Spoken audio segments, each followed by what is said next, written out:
Chapter 1. Jack and the Pirates. In a small village by the sea, there lived a boy named Jack. Jack was 13 years old, with messy brown hair and bright green eyes that were always filled with curiosity. He loved exploring the forest and the beach around his home. Jack was quick on his feet and brave, always dreaming of grand adventures beyond his village. Jack's family was simple and kind. His father was a fisherman, and his mother baked bread for their neighbors. They had a little house close to the shore, where Jack could see the ocean every day. He loved the sound of the waves and the smell of the salty air.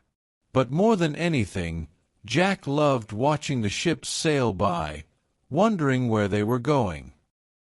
One sunny morning, Jack's parents decided to go to the big city nearby to buy supplies. They invited Jack to come along. Jack was thrilled.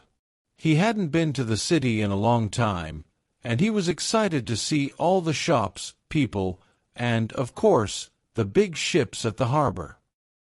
When they arrived in the busy city, Jack's parents started shopping for food, clothes, and supplies. Jack, curious as always, wandered off a little to explore on his own. He soon met two boys around his age. They were looking at a large, mysterious ship docked at the edge of the harbor. It was painted dark blue with strange symbols on its sails.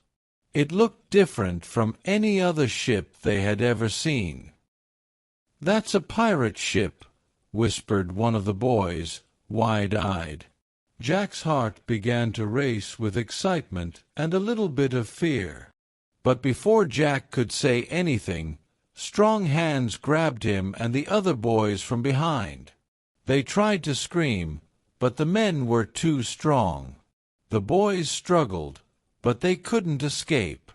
The men were pirates, and they quickly pulled the three boys onto the dark ship. Jack's heart pounded as he and the other two boys were pushed into a small, dark room below the deck. He could hear the pirates laughing and the ship's sails catching the wind. As they sat in the darkness, the ship began to move away from the city, leaving behind Jack's parents and his home. Jack looked at the other two boys. They were scared, just like him. He took a deep breath, trying to be brave. He didn't know where the pirates were taking them, but he knew one thing. He had to stay strong and find a way to escape. This was the beginning of an adventure he would never forget. Chapter 2. Lost at Sea. Jack and his two new friends, Tom and Leo, were now trapped on the pirate ship as it sailed across the deep, dark ocean. Every day, the pirates made them work hard, scrubbing the deck, carrying heavy barrels, and learning how to tie strong sailor knots. The pirates even taught them how to use swords, saying, "If you're going to be on our ship, you better learn to fight."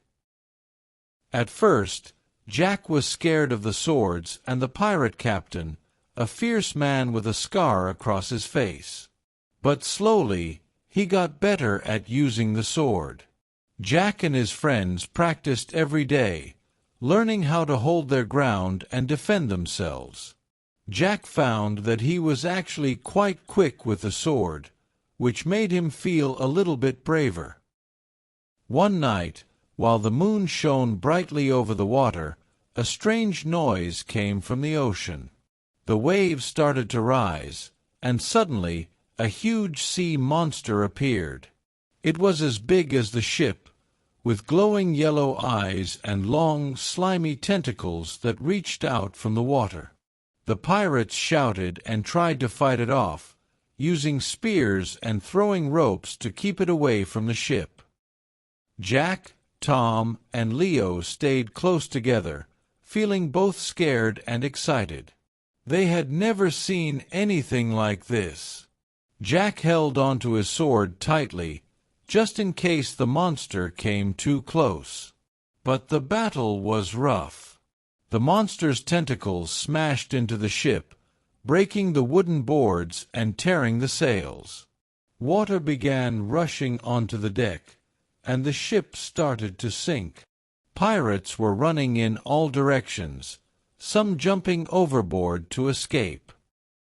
Before they knew it, Jack and his friends were thrown into the ocean as the ship began to break apart. The three boys grabbed onto pieces of floating wood, holding on as waves tossed them up and down. All around them, there was nothing but the endless sea. Hours passed, and the boys drifted with the waves.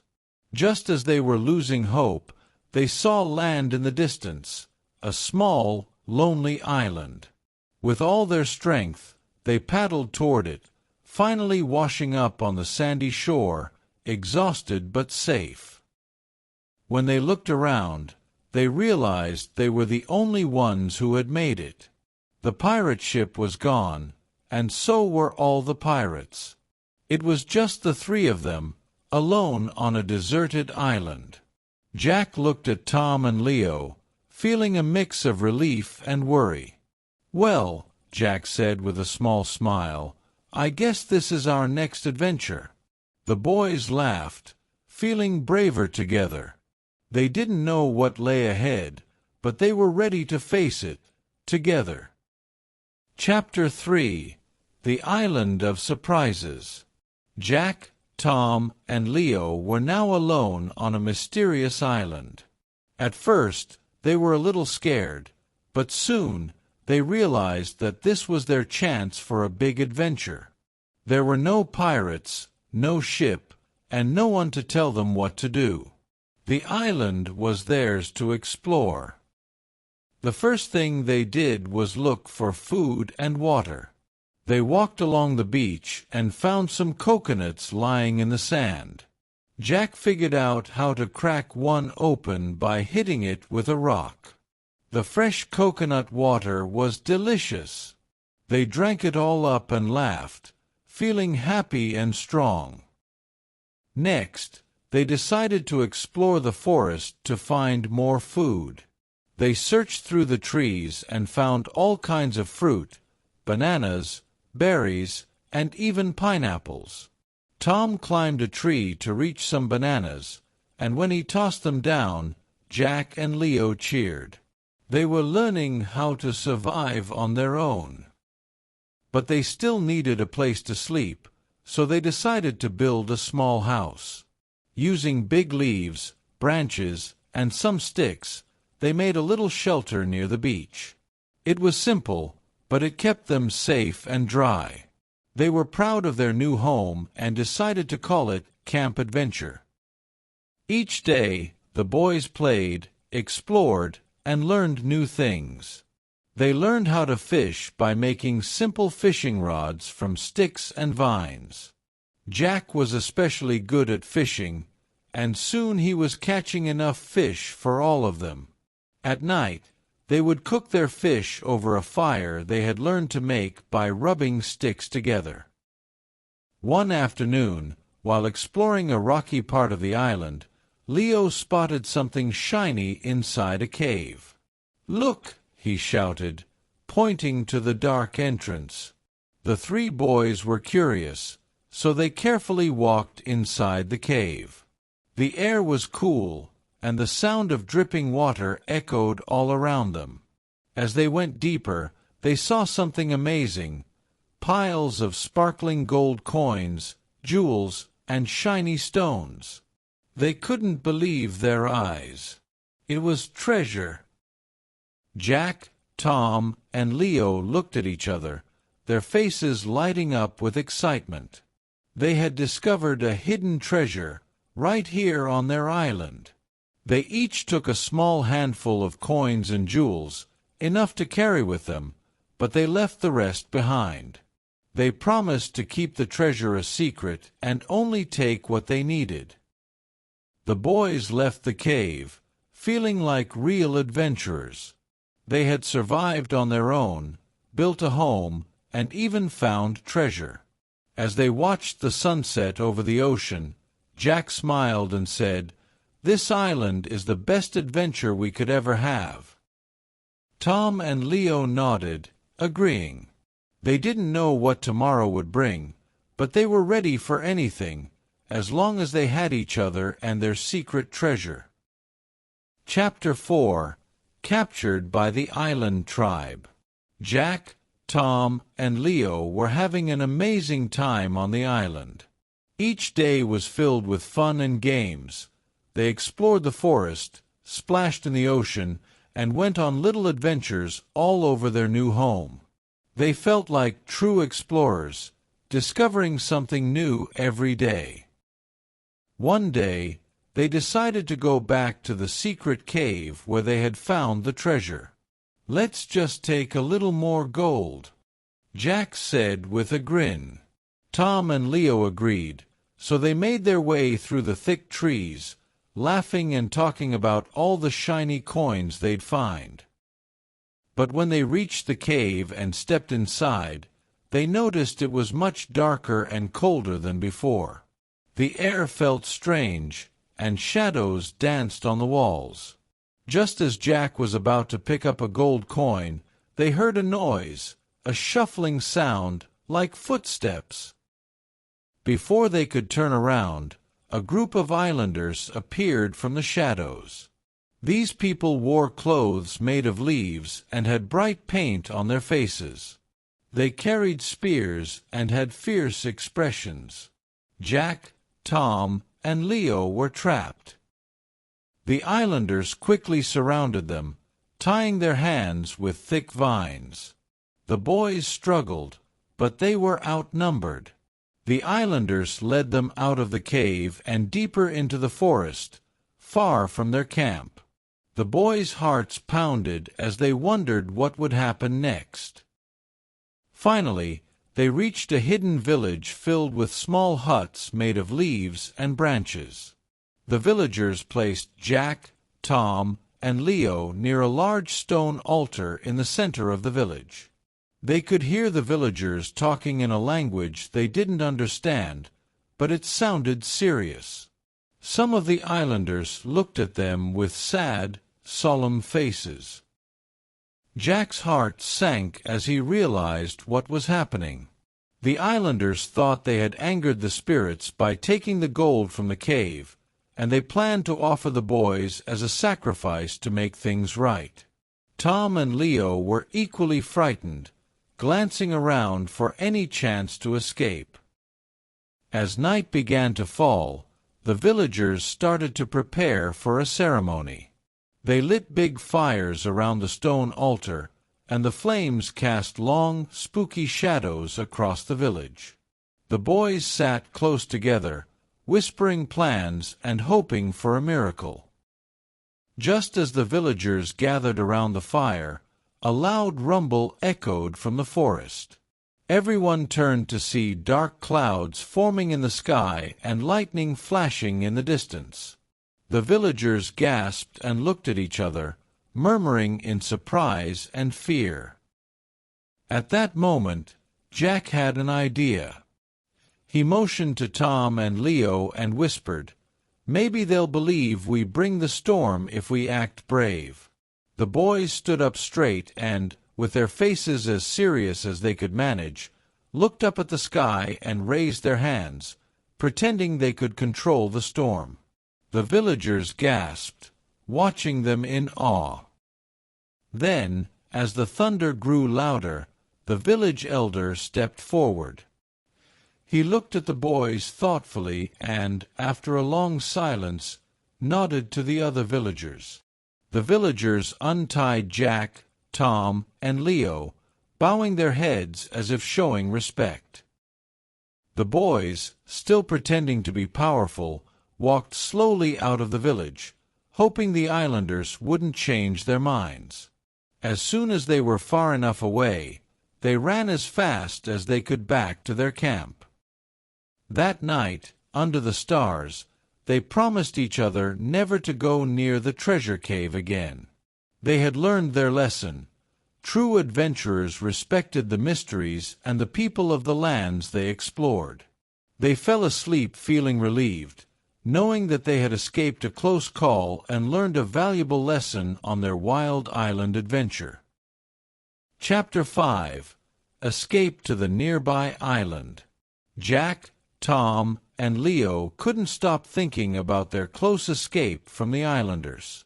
They were afraid the islanders might capture them again, so they decided to come up with a new plan to stay safe. One afternoon, Jack had an idea. "What if we build a platform high up in the trees?" he suggested. "If we're up in the trees, they won't be able to find us." The other boys agreed, so they spent the next few days collecting strong branches, vines, and big leaves.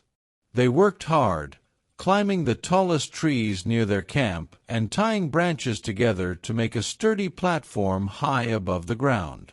When it was finished, they had a small tree house where they could sleep safely, hidden from anyone passing below. But even with their new tree platform, the boys didn't feel completely safe. They knew the islanders might find them one day, and they didn't want to take any more chances. So, they decided it was time to leave the island and look for a new place to stay. Using branches, vines, and anything else they could find, they built a small raft. It took a lot of work, but after a few days, they had a raft that was big enough to carry all three of them across the water to the next island. Early one morning, as the sun was just rising, they packed up a few supplies, some fruits, coconuts, and a few tools they had made, and climbed onto the raft. They pushed off from the shore and began paddling toward the nearby island they could see in the distance. The journey across the water was quiet but exciting. The boys took turns paddling, and sometimes they would just let the waves carry them. As they got closer, they saw that the new island was covered in tall trees, with a wide, sandy beach and calm, clear water around it. When they finally reached the shore, they pulled their raft onto the sand and looked around. This new island was beautiful and peaceful, with no signs of islanders or pirates. They felt safe and free again. Jack looked at his friends and smiled. "This is our new home," he said proudly. Tom and Leo nodded, feeling happy and relieved. They had escaped danger and found a new place to explore together. As they set up a small camp on the beach, they couldn't wait to see what adventures this new island had in store for them. Chapter 6. Rescue from the Queen's Ship.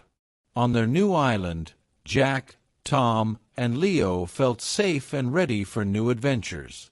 Every day, they explored, finding all kinds of amazing things: shiny shells, strange plants, and beautiful birds. They felt like true explorers on their very own island. After a few days, the boys decided to build a stronger shelter. Using large leaves, vines, and strong branches, they worked together to build a cozy hut. It was big enough for all three of them to sleep in, with walls to protect them from the wind and a roof to keep them dry if it rained. They called it Adventure Hut and felt proud of their new little home. One morning, as they were out looking for food, Leo spotted something unusual on the horizon. "Look!" he shouted, pointing to the sea. Jack and Tom turned and saw a large ship in the distance. It had tall sails, and on the highest sail was a bright flag with a golden crown. They knew it had to be the Queen's ship. The boys jumped up and down, waving their arms and shouting as loud as they could, hoping the ship would see them. They even lit a small fire on the beach, hoping the smoke would get the ship's attention. Finally, after what seemed like forever, the ship began to sail toward their island. As the ship got closer, they could see people waving from the deck. When it reached the shore, a group of sailors climbed down and greeted the boys with big smiles. "Are you Jack, Tom, and Leo?" one of the sailors asked. The boys nodded, amazed. How did they know their names? The sailor explained, "The Queen heard that 3 brave boys were missing at sea, and she sent us to find you. We've been looking for you for days." Jack, Tom, and Leo couldn't believe it.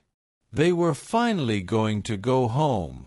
The sailors helped them gather their things and climb aboard the ship. As they sailed away, the boys looked back at the island that had been their home and waved goodbye.